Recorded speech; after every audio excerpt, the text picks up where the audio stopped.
Hey all, welcome back. Excuse me for being so filthy, but you know what? Been hard at work. We're gonna put on some new tires on my Ford F-250. I'm a new shop owner and I don't have a balancer yet. Got the tire machine and everything like that. So I'm gonna try the balance beads. Show you how to stick the balance beads in there. I'll show you one other trick that I had learned not too long ago that not a lot of people know about. But anyways,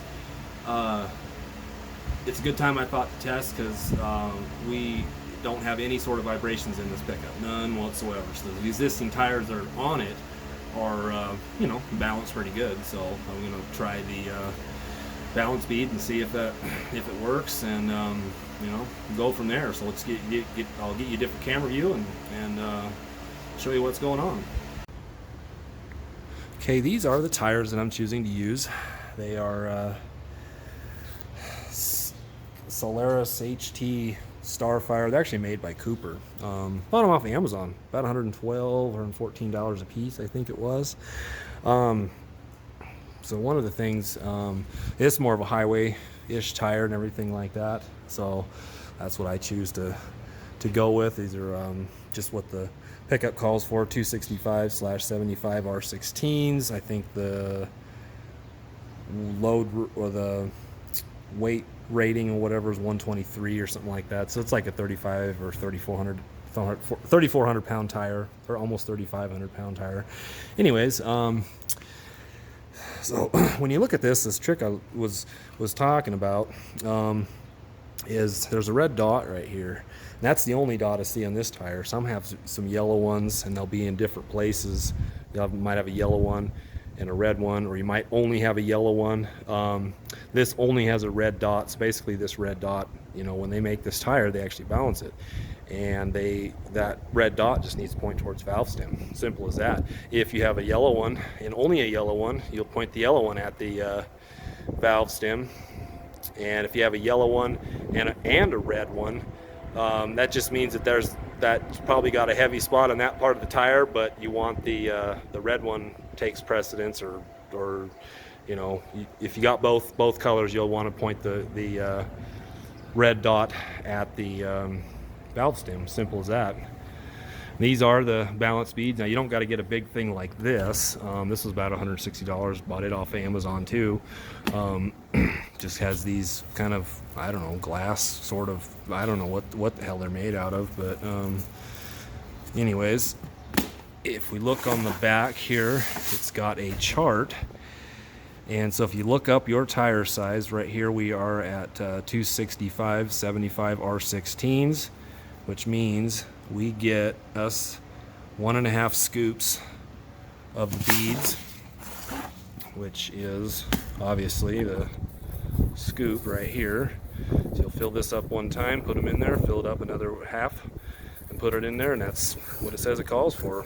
You want to find out if they work.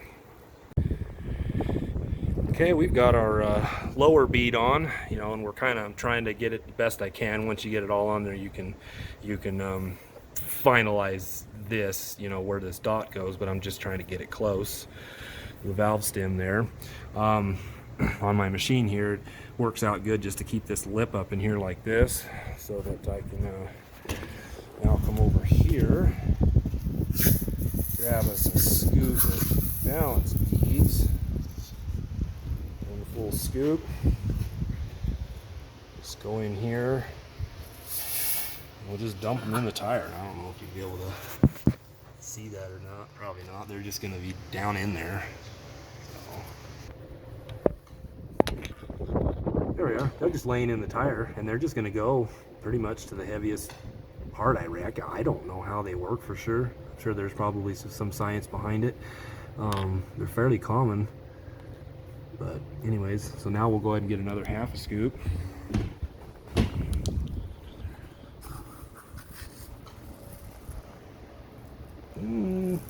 Close enough. I have no reason to believe that their directions on the back of here are can be adjusted. I really don't have any reason to believe that more beads will work better on certain size, you know. Obviously they've engineered these things in some way. So all right, what we'll do now is get this second bead on here. Okay, we got our upper bead on, we got our dot lined up, you know, within reason, decent enough. So looks like the dot's just a smidge to the left of this line, which means the valve stem is just a little bit left of that line. Not all I can really do. Okay, there's our finished tire. Now we're ready to go back on the pickup. Make sure you guys tune in to some later videos. We'll have a few more videos on this guy right here. Alright, so now we got our tires on here. Cut the wheels painted black because I think that's the way they look the best. I'm not a chrome guy, but so anyways, we're gonna try these. We've got these things filled up with the balance beads and put it on the road and see if it works. If it doesn't, then I'll just have to take the tires and get them balanced, but we'll have to see if it works. Well folks, we just got done, I went on a series of different roads, you know, ones like this where the speed limit's 35, went on other ones where it's 45 and then 55, and then got out on the highway at 65 and then drove around, got to the freeway where I can go up to 80, which I did, and then drove 75, 70, 65 again. Not one bit of vibration have I gotten out of these things with those balance beads in there. What I did is I just pulled all the old weights off because they're not going to do you any good when you're mounting the new tires on, and you know, lined up those red dots with the valve stems, and it's perfect. I'm pretty happy. This thing obviously doesn't handle exactly the same way because, you know, new tires don't quite handle as great, but for tires that are about $112 a piece and free shipping from Amazon, I don't, you know these particular brand of tires. I just know that I know of Cooper, and Cooper makes these tires, so we'll have to do an updated video on the longevity of you know, these tires and how well they hold up between you know, for the rest of the summer and winter. I don't do a lot of off-road stuff, but that's the reason I got the highway tires. And anyways, we'll have to go from there. But as far as the balancing of the tires, as of right now, I don't have to get these tires balanced. So putting those balance beads in there has seemed to work for now. And like I said, I'll do an updated video if that changes, if they become out of balance or something like that. I'll do an updated video to let you know. So anyways, thanks for watching.